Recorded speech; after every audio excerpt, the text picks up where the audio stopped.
পৰিষ্কাৰ হৈছে ভৰলু, তৎপৰ গুৱাহাটী পৌৰ নিগম। দীৰ্ঘদিনৰ মূৰত পুতিগন্ধময় ভৰলু হৈ পৰিছিল আৱৰ্জনা শূন্য।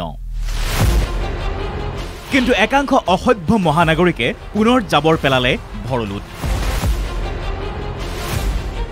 ক্ষুব্ধ জিএমচি, ক্ষুব্ধ সেভ ভৰলু।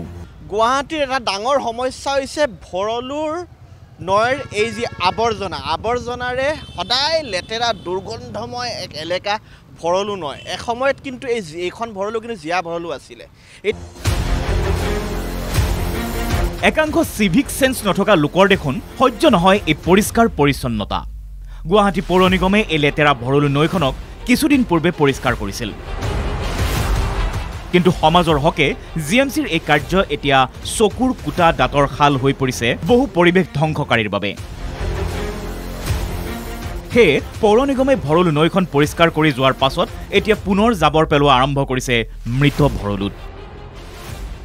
তাকে লৈ এতিয়া ক্ষুব্ধ স্থানীয় ৰাইজ। গুৱাহাটীবাসীৰ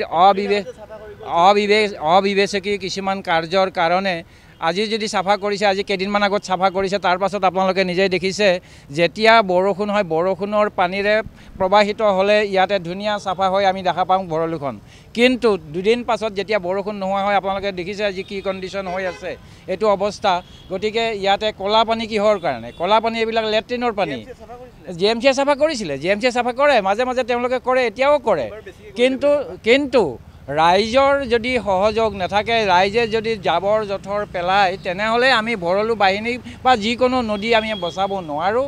একাংশ প্ৰকৃতি প্ৰেমীৰ মতে ভৰলু নৈৰ পাৰে পাৰে চিচিটিভিৰ সংস্থাপন কৰিব লাগে।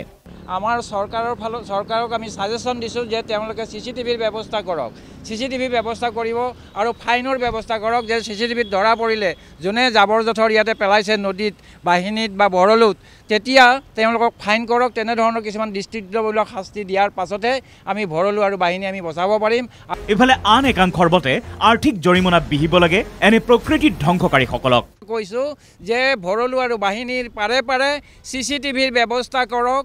যোনেই জাবৰ জোথৰ ইয়াতে পেলায়, আৱৰ্জনা পেলায়, তেওঁলোকক যাতে ফাইনৰ ব্যৱস্থা কৰে, জৰিমনা বিহাৰ ব্যৱস্থা কৰে। ফাইনৰ কথা যেতিয়া ওলাইছে মই কৈছোঁ একেবাৰে 10,000 মান টকা ফাইন লগাই দিব লাগে। তাৰ মাজতে একাংশৰ ইচ্ছা ডাঙৰ ডাঙৰ ফলকত ভৰলু নৈত জাবৰ পেলোৱা লোকসকলৰ ফটোসমূহ শীঘ্ৰে লগাই দিয়া হওক। যিজন ব্যক্তিয়ে মানে পেলায় জাবৰ পেলায় তেওঁৰ ফটো সহকাৰে তেওঁৰ যদি ফটো ওলমাই দিয়াৰ ব্যৱস্থা কৰক। আমি কৈছোঁ তেওঁৰ যদি ফটো ওলমাই দি তেওঁক ইমান টকা ফাইন কৰা হৈছে। যেতিয়ালৈকে আপোনাৰ শুনক, চৰকাৰে মই ভাবোঁ একেবাৰে যিটো আটাইতকৈ ডাঙৰ কঠিন মানে পদক্ষেপ ল'ব লাগিব। মানুহে বেয়া পাব, বেয়া পোৱা কথা নাই। চৰকাৰে ভোট দিয়াৰ কথা নাভাবি মানুহ যদি ভাবে, মই ভাবোঁ এইটো হ'ব। ৰাইজৰ আশা ভৰলু নৈক লেতেৰা কৰা, জাবৰ পেলোৱা লোকসকলে লাজ পাওক আৰু নৈখন লেতেৰা কৰা শীঘ্ৰে বন্ধ কৰক। সময়ে সময়ে ৰাইজ তথা সংবাদ মাধ্যমে গুৱাহাটী পৌৰ নিগমক সমালোচনা কৰি আহিছে, কাৰণ বছৰ বছৰ ধৰি এই নৈখন পৰিষ্কাৰ কৰি ৰখাত বাৰুকৈ ব্যৰ্থ হৈছিল তেওঁলোক। কিন্তু এইবাৰ যেতিয়া পৌৰ নিগমে নিজৰ কাম কৰিছে, তেনেস্থলত কিয় বাৰু একাংশই এতিয়াও লেতেৰা কৰি আছে ভৰলুখনক? তেওঁলোকৰ বিৰুদ্ধে চৰকাৰ তথা প্ৰশাসনে কি ব্যৱস্থা লয় সেয়াহে হ'ব লক্ষণীয়।